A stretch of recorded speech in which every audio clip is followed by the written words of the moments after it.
amai Axile Mnangagwa vakamirwa kuUK ende varoda kunyadziswa nedemo inoda kuitika because of zvinhu zvakawanda zvine zvichiitika. Ndasoka mukuzoona kuti pakazongomhanyiswa zvinhu zvese zvakazongorwa fast forward, but azongonzwa kuti ana Mhlanga akatobuda because ndo imwe nyaya yanga iripo ikanzi inoda kuneswa background, especially in parliament. But Zimbabweans in UK, they want to demonstrate, they want to show something ikoko. Vada muratidza zvinonzi zvinyadzi, kunyadzisirwa, ada unonyadziswa ari ikoko. Muri yeZimbabwe ndadzoka ndazongopinda chilate entry na sorry zvenyu pane zvakawanda zvachimboitika zvitanga chimbotry kuita find out, but ndadzoka nema updates manyama ndogara ndakakubatira pachannel yenyu Kulian TV. I would like to thank you for tuning in to Kulian TV. Kune vachangotibata zvakakosha kuti mugare matijoina mo subscribe to this channel, toramba tichikupai nhau zvese zvinenge zvichingoitika. And I also want to thank vanhu vese vari kusenda ma WhatsApp audios avo ndangokutendai zvenyu nekubuditsawo chokwadi nekutaura zvakawanda zvinhu zvamuri kufila, and tiri kureceive a lot of phone calls.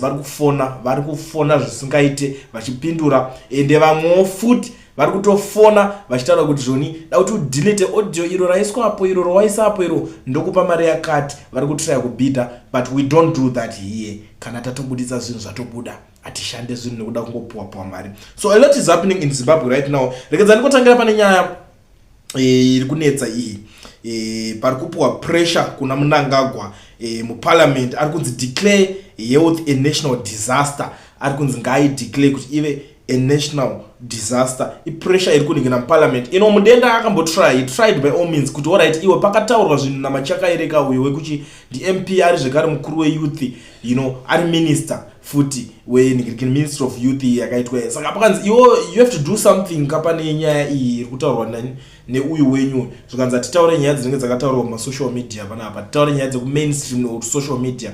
We don't do that here. Ndo zvaaitaura iye mudenda. But pressure iri kuramba ichingobayirira ipapo. I don't even know kuti nyaya yacho ichanyatsoperera kupi, because unoziva kuti Mnangagwa agara munhu kuti anenge ari under pressure. Iye atombori busy uda kuona kuti ndoita sei kuti ndinzi ndatry kuti ndaitira vanhu zvinhu zvakanaka. But isusu chinonzi development kana zvinhu zvavanenge vachiimba vachiningina zvezve tinoziva kuti we know, tinotozviziva. Ndosoka tikatasa izve tichita kukomberana Burkina Faso kwana trial kwekwe. Those guys, they are doing amazing work. Nyika iri kutochinjwa panguva diki zvinhu zvaakwanisa kuachieva pamakore mashoma apinda mupower zvakawandisa. But in Zimbabwe it's a different story now. It's a different story. Ndikuzoona Varakashi, and we all know now kuti Mnangagwa is in Russia at the moment. But Varakashi vari kutaura zvinhu zvakawanda panapa zvandiri kuona. But some of the things ndinotozombodzora tsvimbo because ndenda kuona kuti awana ndikaanalyze apa kapo vanotanga kuuya futi, ende vamwe vacho munogara muchiona mucomment section vanenge vachitira kuti shauta, but haini kutonituka kutopedza ngwana basi nekutukwa. But zvinhu zvekutaura naVarakashi panapa I don't know ndotangira papi kuvatsemura. But I'll try to be nice zvangu bijana. Ndichatry kuva nice because umwe musi ndakazomboti ndichipfura pabhodha pabhodha ndikazi nemunati nda passport iwe ndokuziva iwe hausiwe kulienderewe ndikati ndisi. Saka chakuzotya kuti anyway. Murakashimana parikubuda kuti reports from Moscow, Russia are saying that President Vladimir Putin has endorsed his counterpart, the SADC chairman, to remain in office until 2030, claiming his own 21-year-old leadership in Russia is proof that longevity in power fosters greater development and continuity in national progress. Maenzwa ere nyaya iri kubuda kune Varakashi. Inini zvangu ndosati zvoitwa Zimbabwe sokati. Sometimes ndombogara pasi ndobhutaza kuti vakakwana here vakomana. Alright, let's pretend kuti Putin ataura izvozvo. First of all, Putin is not a Zimbabwean. Kana zvirizvo, Putin must keep his Russia and we will keep our Zimbabwe the way yatinoda kuti inge izova iyoyo, and isusu hatitozvide izvozvo zvokuti munhu anotaura kuti chinchini. Chechi2, these guys, they are so desperate for endorsement. Vakatadza kuendoswa Africa yese nemapresidents yese munomu pavakaita skillful dzavo dzeelection ya 2023 year election yekuti inodokerwa vanhu vazotanga kuvhota pari pausiku.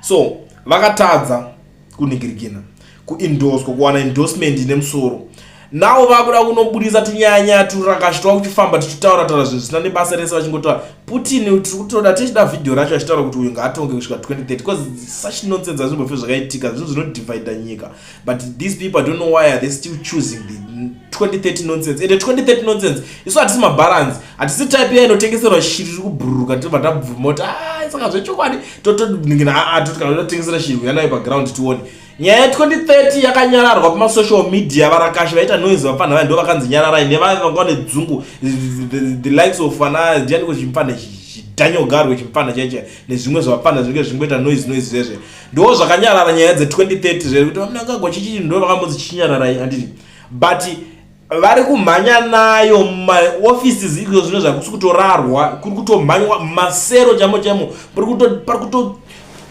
pimbwa mayouth kuti let's do it but on social media vobva vanyebera kuti nyaya inyarare because these people havana the way vari kuningina but they are attacking us through social media, alright? Saka waona kuti ayo social media iriyo iri kuti dzvanya tikavanyarara pasocial media ipapo isusu tobva taningirina social media inozoshaya access isusu tinobva tangokuteera iko kuti unoona kuti alright nyaya ya 2030 muchiri kuimhanya naye because kana muri kuda kuti nyaya ya 2030 yapera panofanira kungogara paendorswa votaura kuti the successor wangu ndinhingi ndiye achapinda vobva vatomningira like zvakaitika in Mozambique and now Daniel Chapo ndiye akutotonga and Daniel Chapo anomboenda kuhondo like zvavanoklema ukatarisa if you look at Mozambique Daniel Chapo hasi munhu kuti akarwa hondo but izvozvo nyaya idzodzo kuZimbabwe havadi kutodzinzwa vanenge vada kuti chinhu chavo vane the way vanenge vachida kuti vachiite chinhu chacho saka ndo nyaya yekuti tinenge tirakuzoramba tichingopopota iyo 2030 nyaya idzodzo atidi kana kudzinzwa so ndine nyaya ndakasangana nayo mumastreets unozoti ndiri munhu kuti ndinenge ndichingongwavha ndichingosangana nenyaya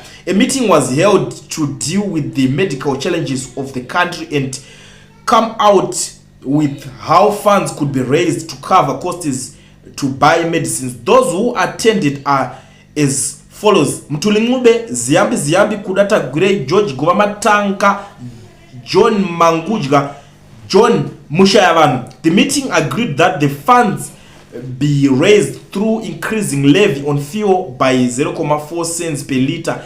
It is not surprising that Tagre attended this high-profile government meeting in spite of him being a private businessman. There is information that Tagre's medical company, Pendulum, has been handpicked to supply the Zimbabwean government with medicines worth a whopping 300 million from Belarus to supply to public funds. This means that 300 million US dollar to be paid for medicines from Belarus will be entirely covered by the state through fuel levies, and Pendulum will be paid money by the government as the supplier of the medicines for absolutely doing nothing. One wonders why the government should hire the services of a private company to buy medicines for public hospitals when there is a government company, Napa Farm, which would have been involved in this deal on behalf of the government.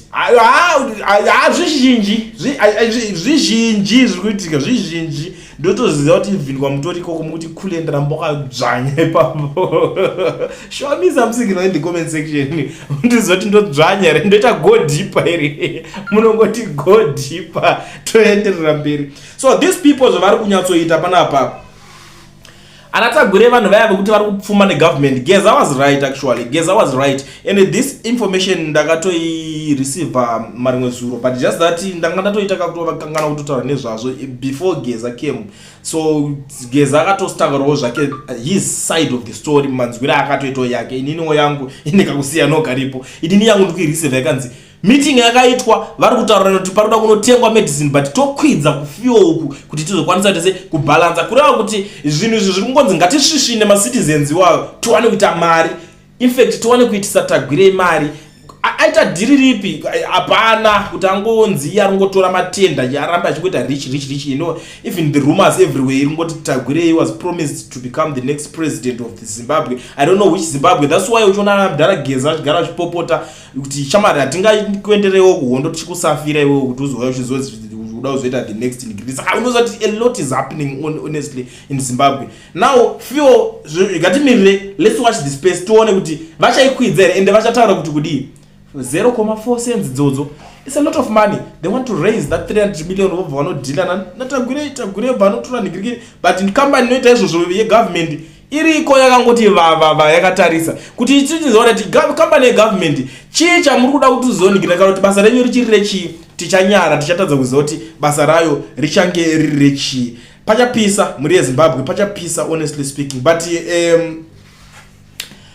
I don't want to say zvinhu zvakawanda, but before ndisati ndakupai something chandoda kuti muteerere panapa, ndangogara ndakukuzivisai kuna vanhu vakawanda vari kugara vari kunetsekana vari muSouth Africa vari kustoregesa semacompany. Alright, gedza ndingokuzivisai this opportunity. Kana uri muSouth Africa uchida kuregisterwa company yako usina work permit, ungori ne valid passport, pana kudiwa passport iyoyo wakadhinda ubhodho ipinda iyoyo ndio iri kudiwa iyoyo inokwanisa kuregistera company. But kuti uregister zvinhu zvekuregister company obva vhurwa neFNB business account, unobata vanonzi mukoma Owen veeducation research, vanopedza masports ishasha pakuregister zvinhu izvi. Vanhu vakawanda vabudirira because of that guy kuvhurwa manigiriki ende vamwe auto achifara takazowana matenda. Thank you very much kuzoti ngwadza kuti tiwane matenda tofanira kuti registered company. It's true, icho kwadi muri yeZimbabwe batai mukoma Owen vakuitirei vakuregisterei macompany, vakuvhurirei maFNB business account. Namba dzavo dzinenge dzingori bidzi dzendatoisa idzi, garai mavabata ipapo motaura navo. Zvizhinji munozoningira ikokoko zvinana bookkeeping vanorova ikambani hombe. Munokwanisa futi kurequesta flyer, you can come kwandiri ndogona kukupa futi maflyers avo kana uchinge waita nungu ukapodza, but go to him direct namba dzavo idzodzo kuti mukoma Owen ndipe even maflyer ndiverenge zvizhinji ndizvionere wobva wanyatsofara. Kana mune nungu gara warova mascreenshot utore futi maflyers acho ndo atangogara takangoisa panapa, it's everywhere. Asi kana ukafila unga usunyazoroona gara wandibata feel free, bata futi mukoma Owen papo tingonosangana zvinhu zvako zvitanga kufaira. I think ndapedza nemi maZimbabweans. Ndakuti muteerere maaudios akutaura, pane audio iri panapa tingati audio of the day, but all I know is maZimbabweans vakatsangwa. At this time I don't know kuti madyei mazimba, but ndikuzvifarira rambai muchitotauya maaudios. Teererai munhu uyu munzwe zvaakutaura. Kana muchinge mune zvenyu zvokutaura munokwanisa kusenda pane same number idzodzo ndendakaisa pachannel, tobva tangoningirikina, tobva tasvitsa shoko kwarinenge richisvika koko kwacho vanhu vonzwa pachannel panapa. Ndepi paKulon TV. Unoziva nyika yedu yeZimbabwe Kulon, yanetsa the way Mnangagwa ari kutonga nayo nyika, ari kufunga kuti iye ada kuzviita ngamheni, kuzviita kuti ndiye mwari here kana kuti ndiye chii, I don't know. Nevana vake vabva vajoinawo kuzviitawo kunga amheni, kutanga vanhu vasinga vari untouchable. Saka nyika yedu yanetsa ende irikuwadzisa. Saka by now so ziya hasha dzatinadzo isu vamwe, so that tine hasha dzimwe dzokuti hadzitomboitiba zvokuti dai kwainzi kunowanikwa zvinowanikwa checha zvokuti we can fight back, aiwa taiwanikwa tichiita fight back because zviri kurwadza. Zimbabwe iri kurwadza kurarama. Saka ameno kozotiwo ami yedu yekuZimbabwe handizivi kuti kauti pachikafu chaunodya chaichi chinenge chakaiswa zvimwe zvinhu here zvakaiswa mukati kuti ivo vasasimudze musoro. Zvotondinetsa kuti chii. Ami inoita kubva yaitwa chikukuvata chakadaro so. Zvotondinetsa kuti ziva kuti chiini. Kubva vaita brainwash zvakafanana izvozvo izvo, kubva vatadza kuziva kuti ivo mari ari kuhoreswa haisi mari yekuti inoraramisa mhuri, haisi mari yekuti ivo vanokwanisa kuwana upenyu hwokuti a soldier must earn money, a teacher must earn money, a doctor must earn money. Mari inonzwisika. Isu kudhara tichikura taiyaziva kuti isusu no matichazi ndoanese, masoja ndoanese. A soldier was being respected. Ndane mudhara wangu inini anga ari muhombe pepa ndakati ndingataura musara rake because zvinotinetsei. Aitove keneo, aitove munhu muhombe muami. mudhara wangu inini. Ndakatomhonzipinda mukati menhinga ndakazotiwo sezvineiwo ndanga ndisiko kunhinga chichiyawo chipinda ndanga nditokunana muzarabani uko ndichiita zvandaiitawo zvangu. Saka handizivi kuti nini why kudhara ami yainetsa mukoma muami amaiti akasvika kuinkomo barracks so taisvika isu chinzi mudhara wako aenda kupe mwana wani toti ndi mwana wanhingi vanzi uya panapa pa ndobva ndatanga ndopiwa ndaipinzwa mukantini yawo yemasoja uchipiwa chikafu chinzi mwana wachef Nhingi ndopiwa chikafu kusvika mudhara wangu adzoka kusvika mudhara wangu adzoka. Saka life iri kumazuva ano handiso masoja chii chachikwanisa ndatadza kuti chirudzini. Aiwa mani ngavasimudze musoro mani varuma ngavasimudze musoro. Haisi life vari kurarama, haisi mari vari kuhora. Ngavasimudze musoro varuma vanohotera mashure mavo bhozi vanhu kusaenda kumadhemo kwayo ndizovhodheka musablame vanhu varohwazve vanhu vakapfurwazve. Saka vanhu vanenge vaakutya. Don't blame people nhingi civilians musaziblame. Blame iyo army iyoyi mapurisa. Army and the police are there to blame. They're the ones who have got everything.